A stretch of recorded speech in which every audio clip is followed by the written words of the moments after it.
Dalam Bapa dan Putra dan Roh Kudus, amin. Allah Tritunggal Maha Kudus, kami semua orang berdosa. Kami semua orang berdosa. Untuk kami ya Bapa, untuk menyadari, mengakui, menerima keberdosaan kami. Sehingga kami mampu dan dimampukan untuk dibaharui. Karena kami berdosa, maka kami mohon rahmat-Mu. Dan Engkau datang untuk orang berdosa. Terima kasih ya Bapa atas rahmat anugerah yang Kau berikan kepada kami untuk menyadari keberdosaan kami dan kerapuan kami. Dan kami diselamatkan dan ditebus. Terpujilah nama-Mu kini dan sepanjang segala masa. Amin. Saya masih ingat ketika Paus Fransiskus mengatakan kita semua orang berdosa. Dan saya tidak berhak untuk mengadili dan menghakimi orang lain. Kesadaran akan keberdosaan inilah yang menurut saya sangat-sangat penting. Tapi betapa sulitnya untuk berani mengakui keberdosaan kita. Dan itulah yang menjadi pegangan kita.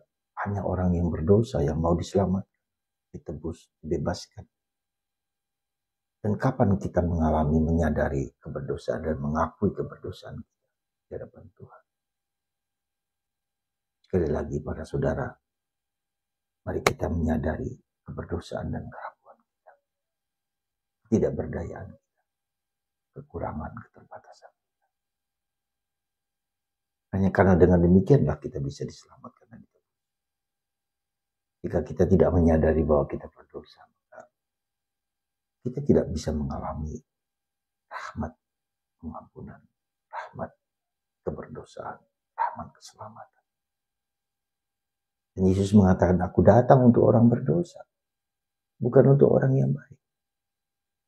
Keberdosaan dalam batas yang seperti bacaan Injil hari ini tentang seorang wanita yang terkenal karena berdosa dengan membawa seorang wanita, seorang PSK, seorang pelacur. Yang berani mengakui di depan Yesus yang membawa parfum.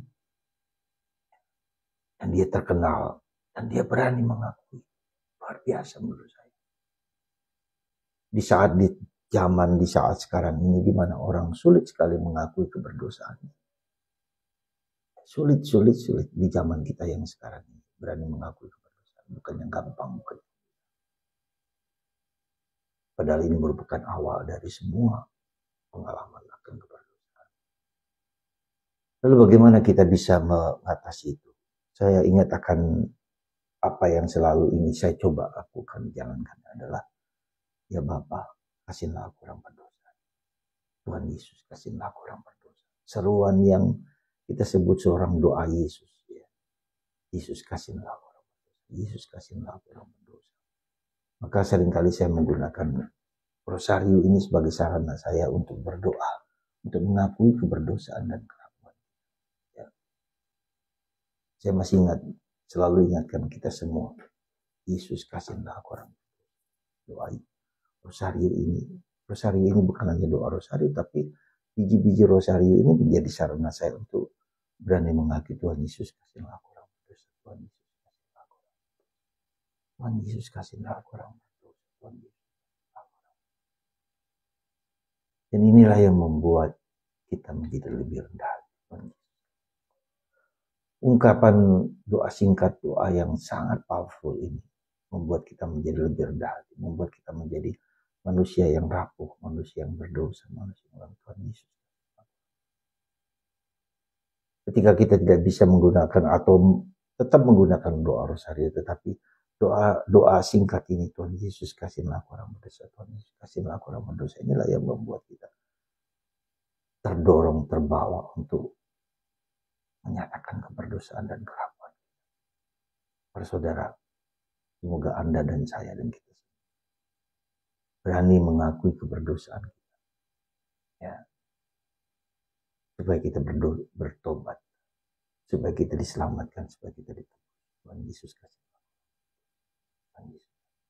Semoga Tuhan membawa kita untuk berani mengakui keberdosaan kita, kerapuan kita.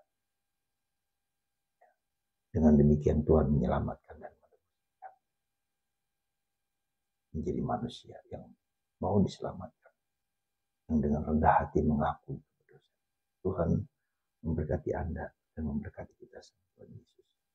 Sekali dua kali putaran Tuhan Yesus kasih laporan akan membuat kita diselamatkan dan ditebus oleh Tuhan yang Maha Kuasa.